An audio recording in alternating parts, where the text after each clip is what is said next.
Mr. Logan. Hi. So allow me to introduce ourselves. I'm Tess, and this is Julia, and we're two members of our school newspaper, the Lachette Update, and we'll be asking you some quick questions today. Okay, so here with us today we have the honor to have Leroy Logan, who is a founding member of the BPA, which is the Black Police Association, and its chairman for over 30 years. He has effectively helped to change the Met in a positive way, and with that we'll get started. So to start off, as you mentioned earlier, your father was brutally beaten by the police when you were younger, and instead of hating and rebelling against the police force, you decided to join it. This is a choice that is unlike a lot of the choices that other people would make. What made you, why was this a motivating factor for you to join?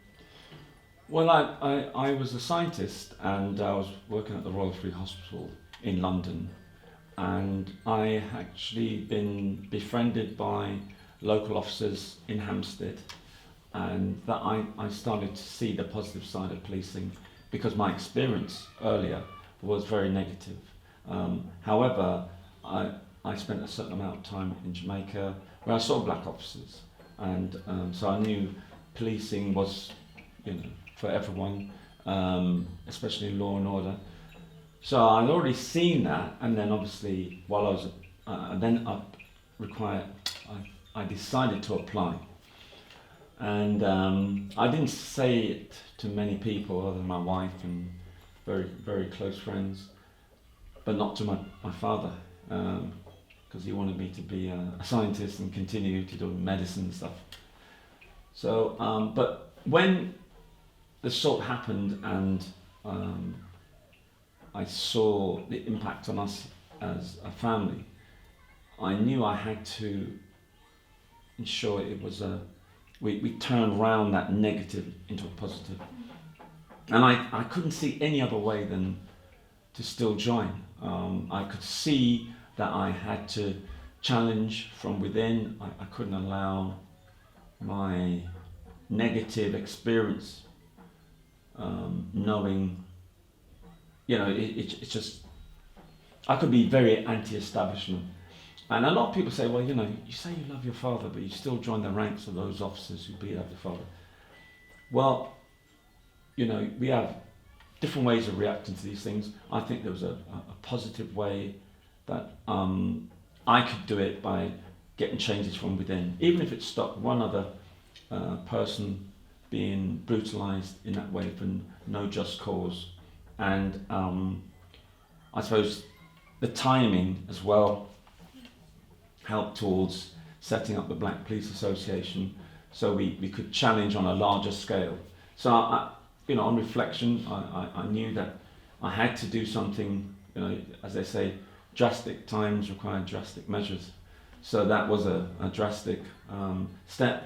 And if you ever want to lose your Christmas card list of 95% join the police, because you lose a lot of your friends and acquaintances. But the key thing is, after all that, I knew I had made the right decision. Sorry. Yeah, sorry. Thank you. No worries. So, you are a founding member of the BPA, the Black Police Association, which you helped found in 1999. What urged you to found this association in particular? Well, we set up the national BPA in '99, but 5 years earlier we'd set up the London BPA because we saw that the organisation was hostile to people of, not only people of African, Caribbean and Asian origins, but also for females as well. Because as I said in my talk, in the name of humour, you could be racist, sexist, homophobic, Islamophobic, whatever. Because, if you couldn't take a joke, why did you join? These sort of things was very endemic. It was a constant, the casual racism and sexism. So the BPA we saw was important to have a platform to speak our truth, to really look at equality, diversity and inclusion from our perspective, from our lens, to show the majority culture colleagues and the senior leadership that these things had to change. And I suppose it led to the Stephen Lawrence inquiry in 98, where we were able to show evidence that the Met Police was institutionally racist, but more important, to show what the solutions, how can we change the culture, have a more reflective organisation, to ensure it's more accountable and transparent to the public, to build trust and confidence through improved service delivery. So these are sort of things that we owned, and I suppose in owning those recommendations, we're able to get into the structural changes that was necessary. Unfortunately, that first 10 years of improvement with independent oversight to monitor progress has been eroded by the last 10 years of government change that don't put the same sort of emphasis. And that's why you start to see these terrible cases like Sarah Everard, Charles Q in London, and there are other cases around the UK that are showing things are slipping. And if you don't have an open and transparent police service, it can become an occupying force and not a police service. And we see that all over the world, how policing can be seen as a tool for the politician, for the government, and it shouldn't be. It has to be separate. Just like the judiciary, your judges, the courts, have to be separate from government. When you have them all together at the behest of the head of state, that's when you can have real problems. Yeah. And look at Russia now. It's all under Putin, and he, including the military, and he does what he wants, and it doesn't keep within the confines of his country. It breaches borders, and he goes into sovereign states and run roughshod on them. The rest is, we're all going through it. Yeah, well, following on to that, as I'm sure you're very aware of, the police force is a relatively toxic environment, and I'm sure for a black man it's even more toxic. What was one of the main things that you struggled with, or with it being integrated into this difficult environment? I think one of the most difficult things is I found it was very petty sort of things that they were dealing with. It reminded me like going back to school, calling each other names, and because as I said, I was a scientist, I was in a positive environment, working with international colleagues, and they were experts in their field, so it was a very positive environment. And then I then go into policing, and they're talking like they're back at school, using derogatory words, racist and sexist comments, and I thought, this is childlike. And I was actually shocked. I thought, because I left school 10 years earlier, or thereabouts, and I'm thinking, why are you acting like this, And that's what really shocked me. So there was I, a bit older than most recruits. I'm married, I've got my first child, and I'm dealing with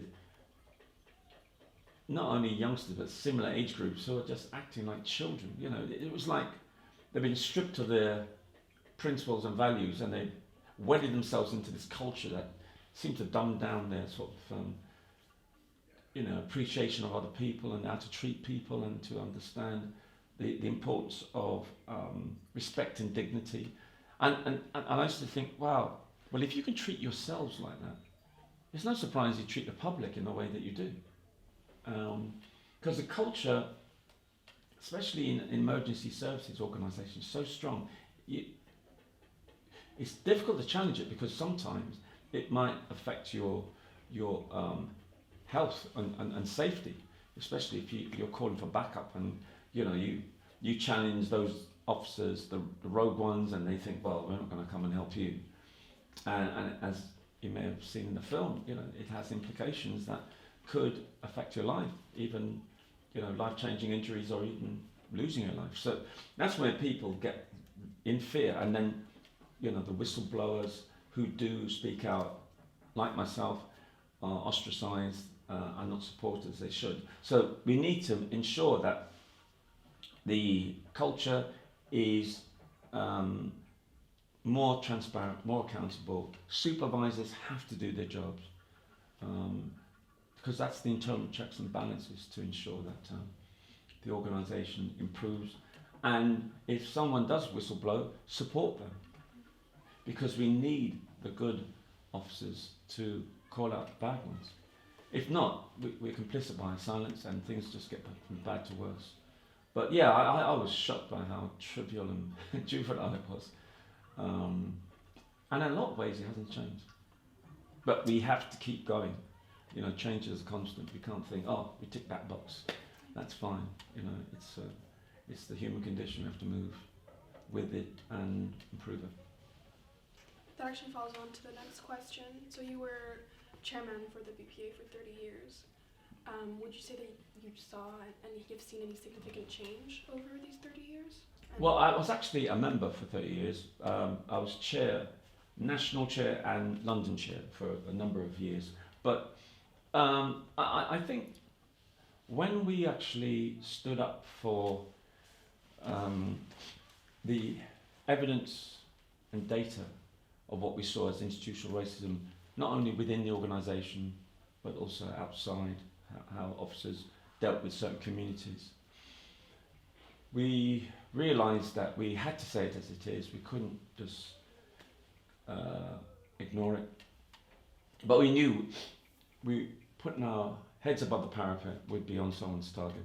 So we would be investigated, we would be ostracised, we would be challenged in a way that was totally inappropriate. I still get it now, you know, on social media from time to time. Certain people will say certain things. Again, it's just so juvenile. So, how can I say? I think they do themselves a discredit. And I suppose I think it was Obama who said that he occupies rent free in some people's headspace. I think that's what I do. I live rent free in some people's headspace. They still think of me as public enemy number one. You were betraying the culture and the organisation by speaking truth to power, by holding people to account. I'll do it again, because I know the importance of what we did. It reassured communities that, yep, you know, there was possibilities of change. There was, as I said, change in the first 10 years after the McPherson inquiry, you know, recommendations with independent oversight. But I think a lot of people think, oh, we've gone back to the bad old days, which is true. In some respects, the look and feel of policing reminds me of a pre-McPherson time. So that means that we, despite the improvements, and there's still some today, you need to build on that. There needs to be political will to do that. You need to have the senior leadership not to be in denial.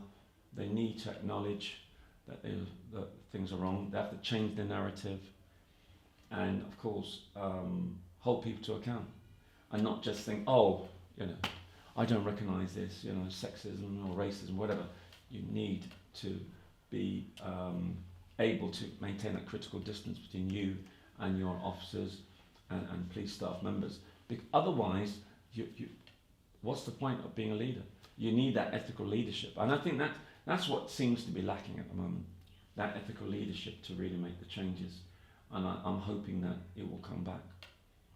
Yeah, well, I mean, in relation with that, you obviously had a very difficult job concerning the fact that you hear about a new rape, such as Sarah Everard, or a murder, or things like that every single week. From your point of view, what is the specific thing that is failing so drastically in the Metropolitan Police? I think the key thing I've noticed that the lack of challenging, the whistleblowers are not being supported. There's a culture of fear that seems to have been enhanced. The ethical leadership that needs to challenge that is not there. People are in denial at senior leadership roles.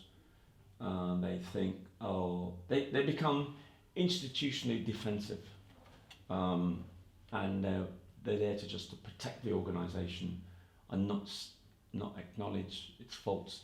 It's only when you acknowledge someone's faults that you actually say, well, actually, you have to do something about it. It's like, you're not going to go to a doctor if you say, I'm fine. You have to acknowledge, I'm not well, I need to go to a doctor. And it's the same sort of principle. If you acknowledge your faults and the areas for improvement, that's when you'll start to really deal with matters in a way that you start to see sustainable changes. That's where I'm finding a lot of members of the organisation are not willing to do that. I mean, they might do it, because there's been a report, like the Child Q report that was published only 2 weeks ago. We offers of regret, but no, it's action, sustainable action as well. It has to be accountable and transparent so that people see that you're doing something. It's no use just talking; that you've got to walk it. So that's the thing that I am seeing a lack of. I must admit, it saddens me that we're not seeing the commissioner showing that, because I know Cressida Dick as the commissioner. I worked with her 20 odd years ago during the McPherson recommendations and everything around equality, diversity, inclusion.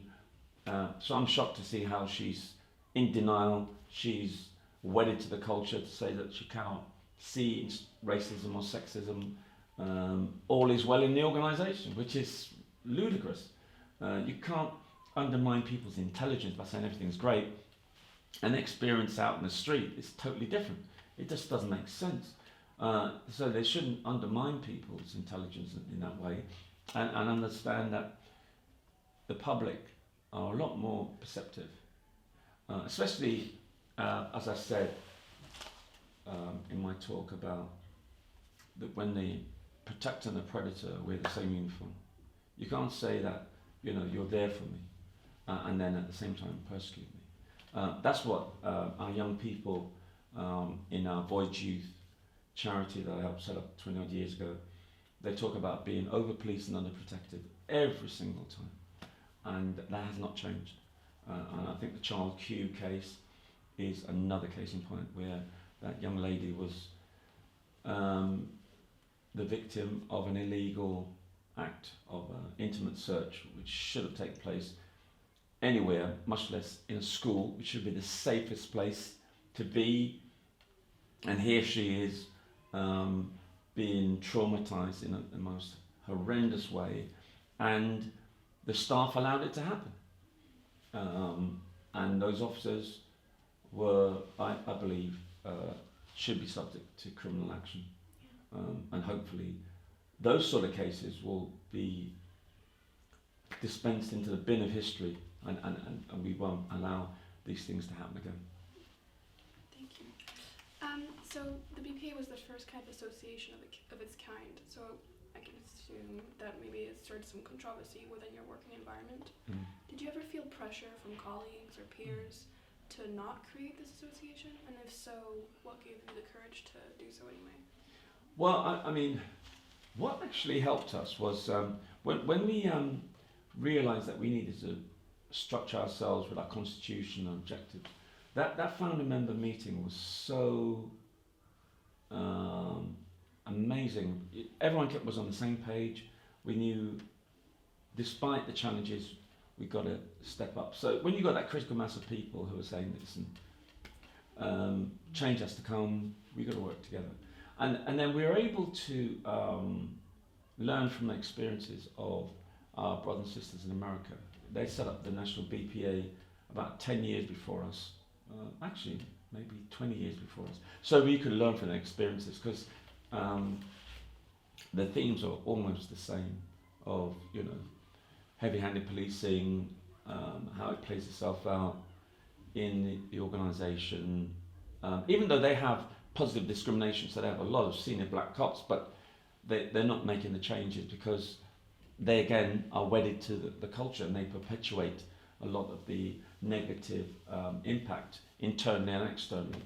But we were able to learn from the National BPA in America and National Organisation for Black Law Enforcers, which is like the executive branch.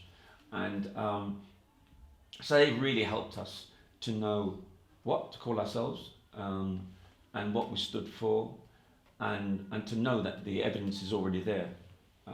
As I said in my talk, when America sneezes, we catch a cold. So, we need to learn from their experience. So that helped us, and to give us the right lens to look for the disproportionalities and the inequalities and injustices, and speak up for people.